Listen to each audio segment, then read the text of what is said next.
नमस्कार दोस्तों, मैं अंकित द्विवेदी दी न्यूज़पेपर से। उत्तर प्रदेश विधानसभा चुनाव 2022 की सरगर्मी तेज है और इन्हीं सब के बीच अंतर्राष्ट्रीय पटल पर देखा जाए तो पड़ोसी मुल्क अफगानिस्तान में जिस तरह से तालिबानी गतिविधियां देखी जा रही है, उसका प्रभाव कहीं ना कहीं राजनीतिक स्तर पर भी पड़ रहा है। और भारत में भी उत्तर प्रदेश में चुनाव है और जहां देख रहे हैं कि उत्तर प्रदेश के सांसद शफीकुर रहमान बर्क का बयान आया है। उन्होंने तुलना कर दी है तालिबानियों के हमारे स्वतंत्रता सेनानियों से और वो कह रहे हैं कि वहाँ जो हो रहा है वो जायज़ हो रहा है। इसी विषय पर हम चर्चा करेंगे, बात करेंगे। उत्तर प्रदेश की सियासत के एक बड़े दिग्गज हमारे साथ मौजूद है। सांसद कैसरगंज से बृजभूषण शरण सिंह जी है। सबसे पहले तो बहुत बहुत स्वागत है सर आपका।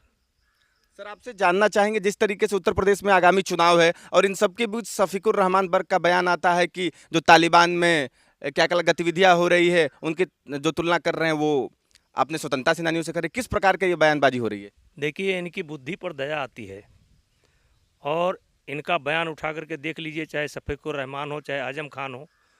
और ये वही लोग हैं, जब नारा लगता है इस देश के अंदर कि अफजल हम शर्मिंदा हैं, तेरे कातिल जिंदा हैं, तो इनकी बोली नहीं फूटती है और एनआरसी और सीए के खिलाफ जहर उगलने का काम करते हैं। और कश्मीरी पंडितों के साथ जो अत्याचार हुआ उस पर इनकी बोली नहीं निकलती है। ये हिंदुस्तान का खाते हैं और पाकिस्तान का गाते हैं।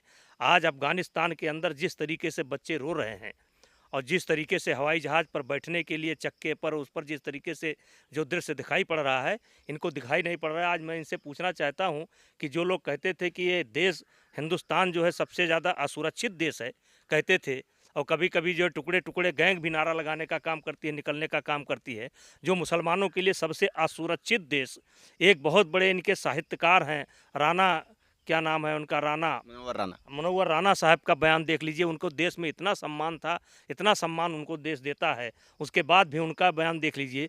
कुछ फिल्मी कलाकारों का बयान देख लीजिए। आज मैं पूछना चाहता हूँ कि इनका ध्यान अफगानिस्तान की तरफ क्यों नहीं जा रहा है? आज अफगानिस्तान में जिस तरीके से बच्चे रो रहे हैं, जिस तरह से महिलाएं बिलख रही हैं, और आज ये जश्न मना रहे हैं, पाकिस्तान जश्न मना रहा है। ये पाकिस्तान भोगेगा, अमेरिका भोगा। ये अमेरिका ने इसको पैदा किया था। तालिबानों को सबसे पहले समर्थन अमेरिका ने दिया था। जैसे इंदिरा जी ने सबसे समर्थन पहले भिंडरावाले को दिया था, अब फिर इंदिरा जी ने भोगा। और वही काम आज जो है पाकिस्तान जो आज बड़ी खुशी मना रहा है, उछल कूद मना रहा है, उसका आने वाले समय में उछल कूद निकल जाएगा। और रहा सवाल जहाँ भारत का है, तो भारत की चिंता मत करें। हाँ, ठीक है कि हमारा पड़ोस में वो आ रहे हैं, लेकिन उनके स्वागत की तैयारी है, पूरी तैयारी है, देश तैयार है, उसमें कोई दिक्कत नहीं है। देश तैयार है, लेकिन यही संसद में जब आप लोग बिल पास करते हैं, सीएनआरसी पर बात करते हैं, तो देश को कहा जाता है कि टुकड़े टुकड़े कर देंगे, आसाम के तरफ कर दे रहे हैं कि भारत से अलग कर देंगे। लेकिन इन सब गतिविधियों पर बयान देने के बजाय, रोकने के बजाय उन्हें जायज़ ठहराया जा रहा है, तालिबानी गतिविधियों को अच्छा बताया जा रहा है। देखिए, क्या किसी को विश्वास था कि हम जब बच्चे थे तब से सुनते थे कि जहां हुए बलिदान मुखर्जी वो कश्मीर हमारा है? किसी को विश्वास था? हमें याद है 92 में जोशी जी ने तिरंगा यात्रा निकाली थी, झंडा फहराने की बात थी, हम लोग भी उसमें गए थे और किस तरीके से झंडा फहराया गया था। आज उसी जम्मू कश्मीर की स्थिति देख लीजिए, क्या हो रहा है। और इन लोगों ने जो इस धरती का स्वर्ग था उसको क्या से क्या बना दिया। और उसकी रक्षा के लिए जो नेहरू जी गलती करके चले गए, उसकी रक्षा के लिए कितने लोगों का बलिदान हुआ। क्या किसी को विश्वास था कि ये हो पाएगा? आज जम्मू कश्मीर में क्या हो रहा है। आज मैं कल परसों में देख रहा था, जितनी भारत सरकार की जितनी कमेटियां हैं, लेह लद्दाख, जम्मू कश्मीर सारा दौरा कर रही हैं। पहले कोई कमेटी नहीं जाती थी, हिम्मत नहीं पड़ती थी। आज टूरिस्ट जा रहे हैं। हमारे परिवार के भी बच्चे इसमें लेह में हैं, हमारे नाती लेह में हैं, सब गए हैं घूमने लेह लद्दाख। लेह लद्दाख का नाम सुन करके कांप उठता था आदमी, लेकिन ये संभव हुआ, मोदी जी के कारण संभव हुआ, भारतीय जनता पार्टी के कारण संभव हुआ। और प्रदेश में विधानसभा चुनाव भी है सर, और आप देख रहे हैं कि 300 सीट का बीजेपी दावा कर रहे हैं और अखिलेश यादव 400 सीट का दावा कर रहे हैं, और इस प्रकार की बयानबाजी हो रही है। क्या लगता है क्या होगा? अरे क्या बताएं, ये लोग जमीन पर नहीं उतरे हैं, ये मुगालते में हैं। मुंगेरी लाल का सपना बैठे बैठे देख रहे हैं। इनका बयान आया है 400 सीट हम जीतेंगे, तो भैया 3 कौन सी सीट है जो तुम छोड़ रहे हो? कहीं इसका उल्टा ना हो जाए, यही इनके खाते में केवल 3 ना आ जाए, उल्टा भी हो सकता है। देखिए, ये लोग जिम्मेदार नेता नहीं है। ये जिम्मेदार नेता होते, चिंतन इनके पास होता, चिंता करते होते, परिस्थितियों की चिंता करते हुए, देश की चिंता करते, समाज की चिंता करते, तो इनके मुंह से वैक्सीन के खिलाफ आवाज़ ना निकलती, वैज्ञानिकों को गाली देने का काम ना करते। और ये वही पार्टी है सर्जिकल स्ट्राइक पर सवाल, एयर स्ट्राइक पर सवाल, वैक्सीन पर सवाल, कोरोना पर सवाल, दवाई पर सवाल। इनसे पूछो ये क्या करते हैं। ये पार्ट टाइम राजनीति नहीं है, ये पार्ट टाइम राजनीति वाले लोग हैं, अपने बंगले के अंदर बैठ करके कर रहे हैं। भारतीय जनता पार्टी ने जो कुछ किया है, देखिए भारतीय जनता पार्टी ने नारा दिया सबका साथ, सबका विकास और सबका विश्वास। अब आप विश्वास कीजिए कि सबको लेकर के भारतीय जनता पार्टी चल रही है। हम ये पूछ करके दवाई इंजेक्शन नहीं लगा रहे हैं कि मुसलमान को इंजेक्शन नहीं लगेगा, बिजली उनके घर में पूछ करके नहीं लग रही है, गैस उनके घर में घर जात को पूछ करके नहीं लगा, सड़कें उनसे जात के पूछ करके नहीं बनी। सबका साथ, सबका विश्वास और सबका विकास लेकर के भारतीय जनता पार्टी चल रही है। और मुसलमान भी बहुत बहुत बड़ी संख्या में भारतीय जनता पार्टी से जुड़ने जा रहा है और जुड़ चुका है। बस केवल थोड़ा सा समझाने की ज़रूरत है, क्योंकि वो बहुत चला गया। आज़ादी के बाद से लगातार कभी कांग्रेस चलती रही, बीजेपी का डर दिखा करके, कभी कांग्रेस चलती रही, कभी सपा चलती रही, कभी बसपा चलती रही। चलते चलते वो लोग भी ठीक हो गए हैं, वो लोग भी ठीक हो जाएंगे। और हम उनसे आह्वान करना चाहते हैं, भैया सोचो ज़रा, ये आज क्या हो रहा है अफगानिस्तान के अंदर, और सब भारत की तरफ देख रहे हैं, पूरी दुनिया भारत की तरफ देख रही है। और अमेरिका की तो कलई खुल गई, जो ठेकेदार बनता था कलई खुल गई, लेकिन भारत की कलई नहीं। भारत के प्रति आज भी विश्वास है और हमको ये उम्मीद है कि भारत सरकार कोई ना कोई रास्ता निकालेगी और जो लोग हमारे फंसे हैं उनको भी लाएगी और कोई ना कोई सही रास्ता निकालेगी।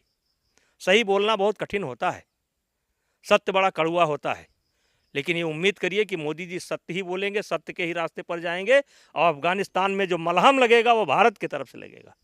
सत्य बोलना कड़क होता है और आपका ही बयान था, अभी सियासत तेज हो गई है कि आपने जो ब्राह्मण सम्मेलन पर कलई की बात की और पोल खोलने की बात की, अब मुसलमानों से पेट भर गया क्या जो ब्राह्मणों पर राजनीति हो रही है? देखिए ये लोग भटक रहे हैं। मैंने कहा सबका साथ, सबका विकास और सबका विश्वास। ये हिंदुस्तान एक बगीचा है, बगीचे में हर प्रकार के फूल हैं और सभी फूलों को संभालना पड़ेगा। वो चाहे हिंदू के रूप में फूल हो, चाहे मुसलमान के रूप में हो, चाहे सिख के रूप में हो, चाहे ईसाई के रूप में, सबके चेहरे पर मुस्कान होगी तब हिंदुस्तान आगे जाएगा और हमारी पार्टी वही कर रही है। सबके चेहरे पर मुस्कान होगी सर। और कुश्ती महासंघ के आप अध्यक्ष भी हैं और इस साल मेडल भी बेहतर आए हैं, पहले की अपेक्षा 6 इस बार 7 मेडल आए हैं। कैसे देखते हैं, क्या खुश हैं आप जिस तरीके से प्रदर्शन कुश्ती का हुआ? और पूरी ओवरऑल ओलंपिक को देखा जाए तो किस तरह का प्रदर्शन रहा है? देखिए हमने कुश्ती की ज़्यादा हम बात करते हैं, ओवरऑल तो प्रदर्शन हमारा अच्छा रहा है, लेकिन एक चीज़ की कसक है मुझे, सबको नहीं है। जितनी सुविधा भारत अपने खिलाड़ियों को दे रहा है और जितनी सुविधा जितना सम्मान इस देश की जनता अपने खिलाड़ियों को दे रही है, तो लोग संतुष्ट हो सकते हैं, मैं संतुष्ट नहीं हो सकता हूं। ये हमारा डबल ट्रिपल डिजीज में जाना चाहिए जो सुविधा हम दे रहे हैं, क्योंकि मैं दुनिया को देख रहा हूं। मैं 50 देश गया हूं, दुनिया की सुविधा देख रहा हूं, खिलाड़ियों से बात किया हूं और जिस प्रकार से भारत सुविधा दे रहा है, आज ये समझ लीजिए कि हमारे मोदी जी ने अगर खिलाड़ी चांद और तारा मांगे तो मोदी जी देने के लिए तैयार हैं। तो हम अभी संतुष्ट नहीं हैं, हमें इसको ट्रिपल उसमें ले जाना है। ये 7-8 से काम बनने वाला नहीं है और हमारे अंदर क्षमता है, ये भी नहीं कि हमारे अंदर क्षमता नहीं है, हमारे अंदर क्षमता है।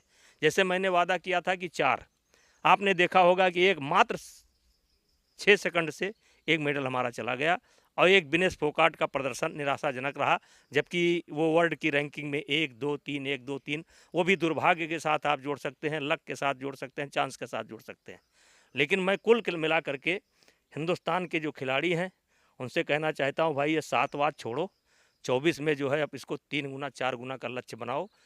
इतनी सुविधा कोई देश देता नहीं है, इतनी सुविधा नहीं देता और देश में भी विकास की बात हो रही है। और 2022 में भी अभी एक कुश्ती होने वाला है उत्तर प्रदेश में, इसमें किधर पटकनी होगी, क्या होने वाली है? 22 की कुश्ती का फैसला हो चुका है, वो लोग लड़ने का मन ही नहीं बना पा रहे हैं अभी ठीक से। देखिए एक पार्टी का टिकट ही नहीं बिक रहा है, कोई टिकट लेने वाला नहीं है।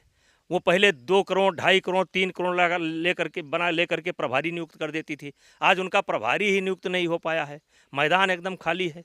और दूसरे श्रीमान जी केवल लखनऊ में बैठे बैठे सपना देख रहे हैं, अपना परिवार संभाल नहीं रहे हैं।